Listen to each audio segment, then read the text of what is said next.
家人们啊，姿势体大呀！996即将在中国成为历史，我们将全面推行双休，以示大势所趋啊！尽管大家可能还不知道啊，在过去这1个月呢，我们这儿啊接连发生了3件大事。首先呢是今年两会上，国家高层罕见的提出要反内卷。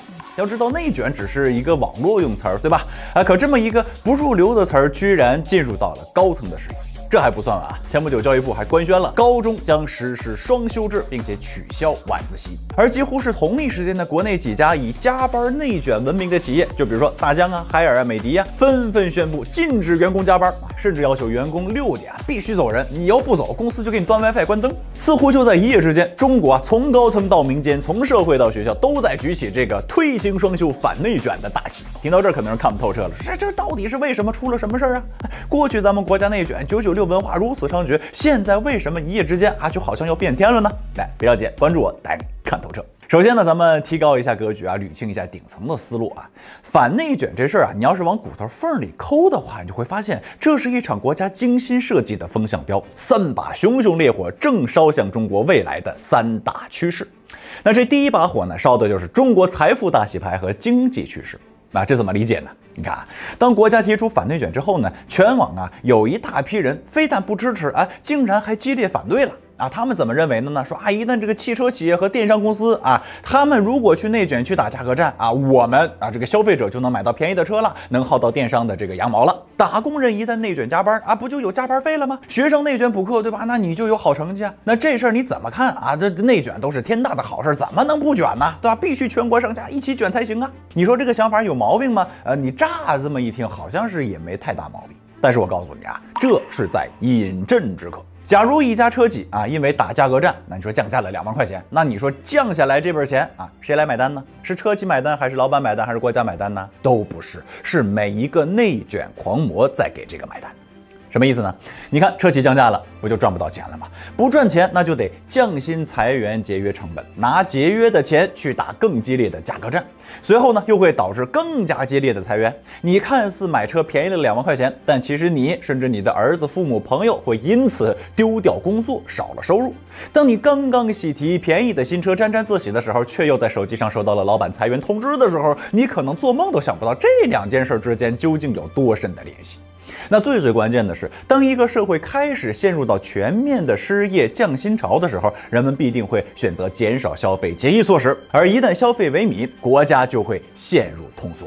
通缩之后，各大企业就不得不提高这个招聘的门槛招聘更优秀的人才和其他企业去竞争。比如说，过去招高中学历就行了，现在必须要本科过去要本科的，现在就得硕士和博士了。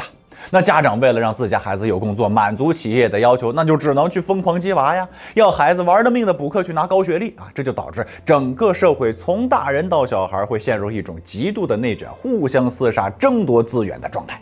正所谓内卷一时爽，拳枪火葬场所以国家此时整顿内卷不足为奇了。这还不算完那国家的第2把火呢，就是中国人口。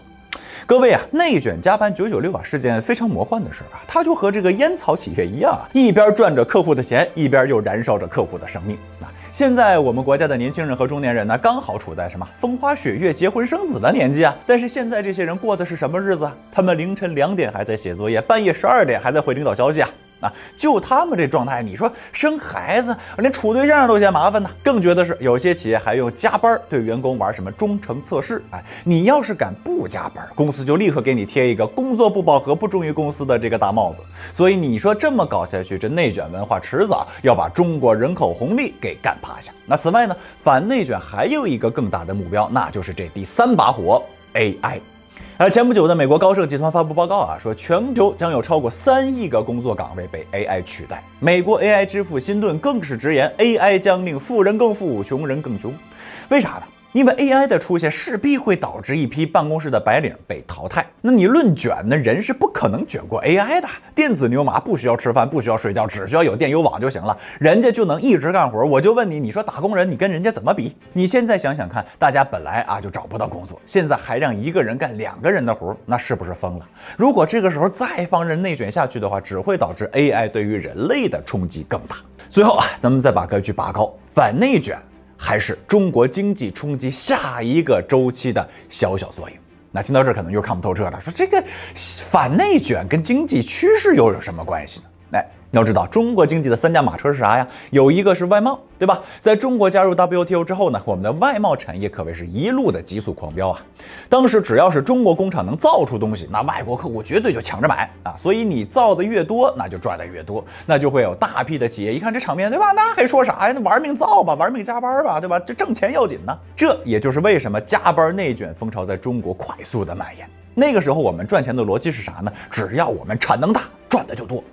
但是这种逻辑现在是很难维持下去了，因为目前中国外贸产业几乎已经接近饱和，再加上这几年欧美各大国的日子也不好过，咱们这儿倒是能使劲干造商品，但问题是他们的钱都快没了，没钱买我们的商品了。其实类似的问题当年在美国和日本也都出现过，而解决的办法就是通过刺激国内的消费让这个外国客户不买，本国老百姓去消费这些商品。好，那问题不就又回来了吗？你要刺激国内消费，你好歹让大家得有个双休日有钱呢，有时间呢，去出去逛街，出去买呀，对吧？你看现在咱们消费者干的是啥，过的是啥日子？都搁加班当卷王呢所以眼下的当务之急就是先给大家放个假吧。